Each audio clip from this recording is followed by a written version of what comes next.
Hello and welcome back to Mountain Patriot Homestead. This is going to be installment number 2 of the series of what's going on in the greenhouse.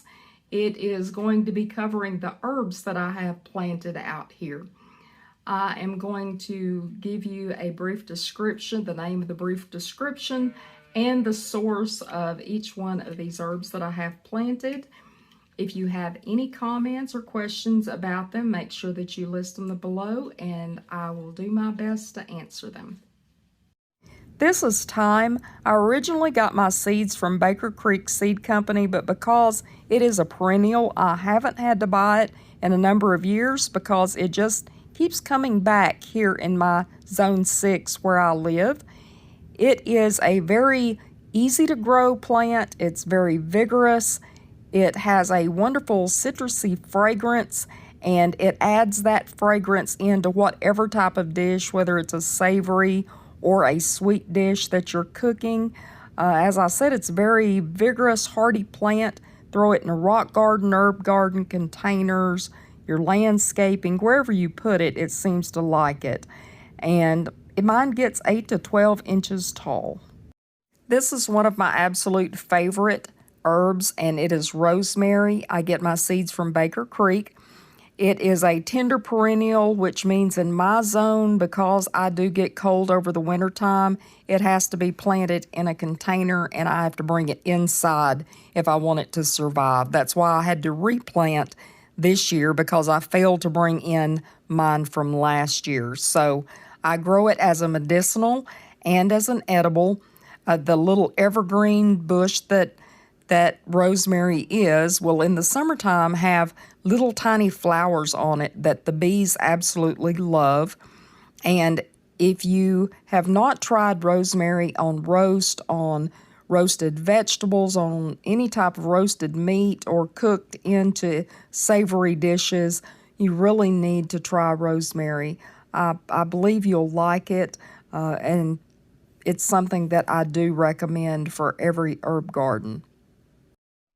This is vulgari oregano. I probably just butchered the pronunciation of that, but my source is Baker Creek.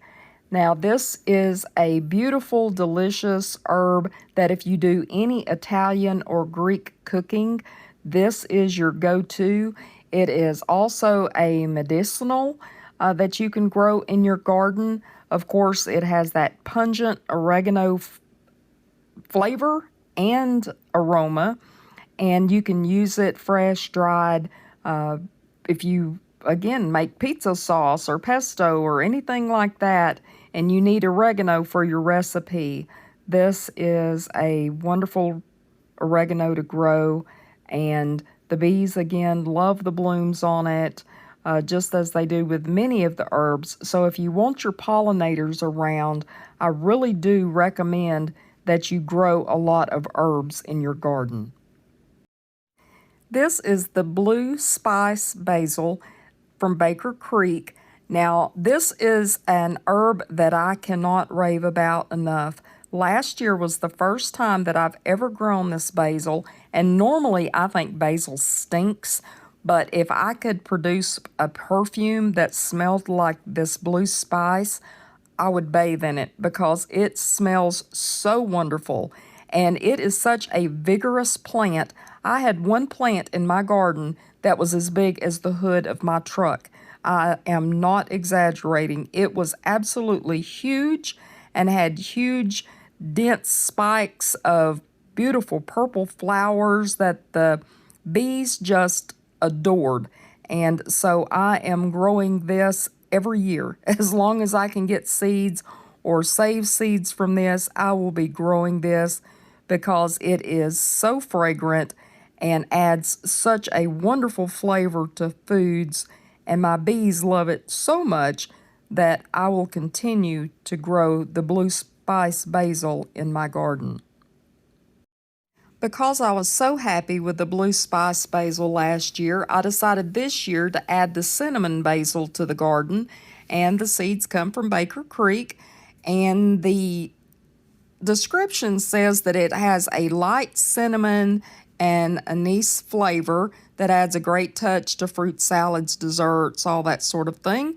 So what sold me though is that it says it makes a wonderful cup of cinnamon flavored tea.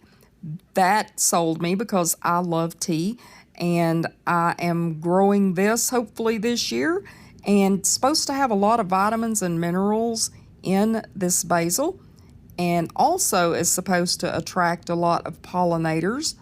So we'll see how this goes, see if it is as wonderful as the blue spice, because it has some tough competition, and I just want to see how it's going to turn out, and I will try to do a follow-up to let you know what I think about this type of basil.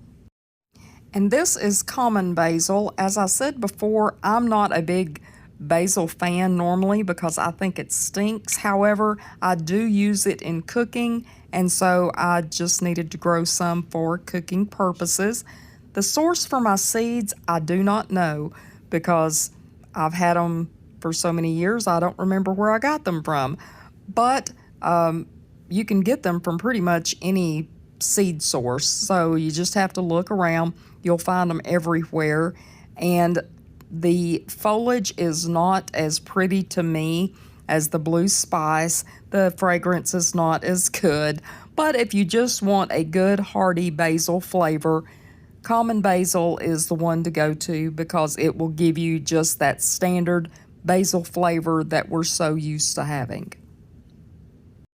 This is Tarragon. Again, my source for my seeds are unknown because I've just had them for a while. And it is a green leafy herb that is very aromatic and kind of has a licorice flavor to it.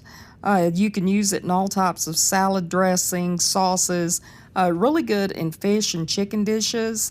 It's used a lot in French cooking, which I know nothing about French cooking unless it's French fries. But tarragon can be used fresh, it can be used dried, and that way you can have it year-round. It is an edible and a medicinal. Sage is another one of those plants that I always have growing in the garden because I use it so much in so many dishes. These seeds that I planted this year are from Baker Creek, but I have, because they are perennials, I have some that are already growing in one of my landscape gardens that are over 10 years old. So they do last a long time, and we use it a lot in meats and stuffings, and they're great in vinegars. You can use them as teas. Bees absolutely love this stuff, so just like a lot of your other herbs that you can grow, your bees really are attracted to this stuff. So if you want bees in your garden, don't just plant flowers and think that will attract them. Plant your herbs because your bees will come to this.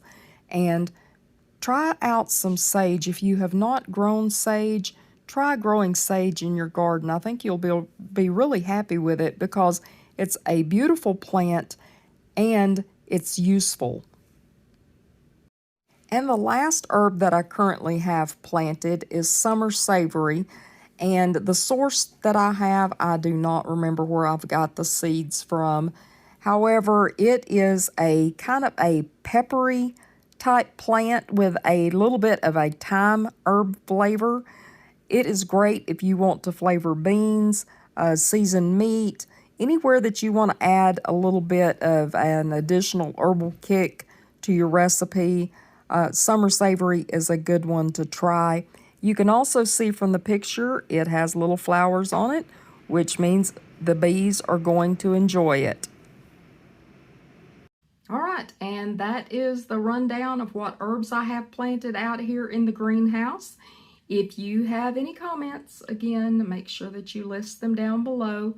If you will also look in the comments, I will try to have links to each one of these seed varieties that I have mentioned today, as long as there's one available. If it was something that was a private source, of course, there's nothing I can do about that, and I do apologize. If you like this video, please give it a thumbs up. If you are not a subscriber, please make sure that you subscribe to this channel. Doesn't cost you anything, just a little bit of time to sit and listen to me ramble. So I am so thankful that you chose to watch us today. And this is the second installment of what's growing on in the greenhouse. Love y'all. Hope you come back for the third one. Mountain Patriot Homestead, signing out.